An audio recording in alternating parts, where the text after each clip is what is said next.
You are watching Travel World Online.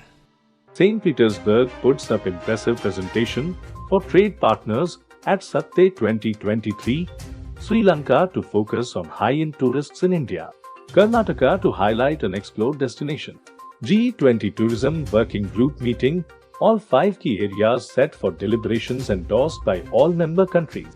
IndiGo announces first collaboration with the Austrian National Tourist Office, NSW appoints Samar Chokshi as country manager for India. St. Petersburg, the northern capital of Russia, participated in South Asia's Travel and Tourism Exchange, SATTE, for the first time this year. During the event, Thai signed an MOU with St. Petersburg Tourism to promote bilateral tourism and conduct training and workshops for members across India. The Committee for Tourism Development of St. Petersburg and St. Petersburg Convention Bureau organized a stand at the International Tourism Exhibition. The booth of St. Petersburg demonstrated impressive views of the city. The use of audiovisual and 3D effects presented the changed view of day and night. Sri Lanka is keen to increase the number of Indian high-end tourists to the island nation. Traditionally, India has been a top source market for Sri Lanka. India has a very strong middle class which has helped the outbound tourism growth in the country. We as a destination cater to all kinds of segments. However, we now want to attract high spenders from India in a big way, especially the ones who are traveling in the Asian region to destinations like Maldives, Indonesia and Malaysia, said Chalka Gajabhu, chairman of Sri Lanka Tourism Promotion Bureau, SLTPB. We are optimistic about the growth from the Indian outbound market. The Karnataka Department of Tourism is planning to launch a book that will highlight a number of unexplored destinations of the state. We will also develop the infrastructure required for tourism growth in these destinations. The government of Karnataka has been very focused on the tourism sector.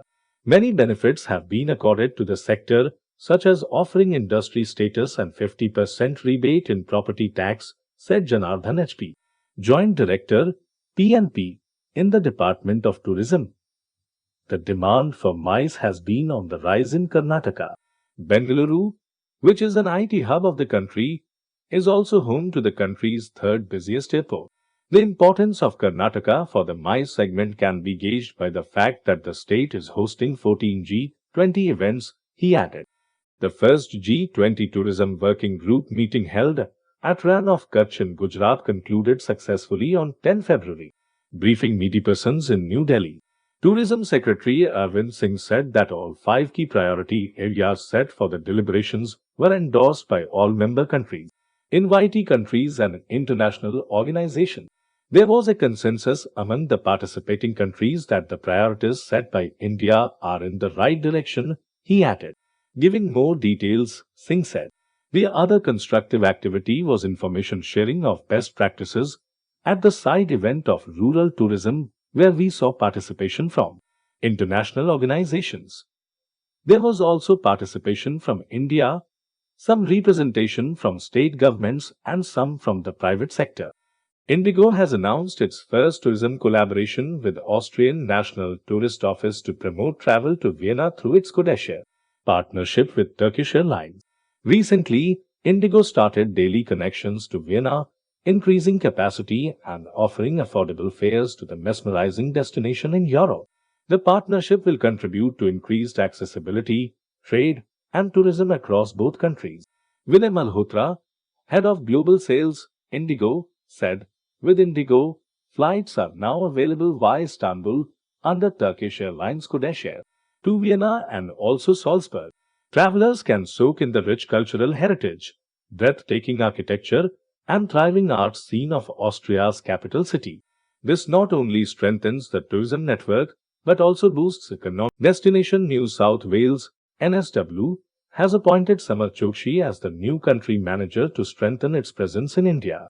Chokshi has a great track record and, in his earlier assignment, spearheaded a range of high-impact initiatives to boost Australia's appeal to leisure and business travelers. Destination NSW CEO Steve Cox welcomed Chokshi to the team. We are delighted to have a professional of Samar's caliber joining Destination NSW to help turbocharge the growth of the Indian market in NSW. His track record in promoting Australia as a destination in India is outstanding, as are his relationships with stakeholders right across the Indian travel and tourism sector, Cox said.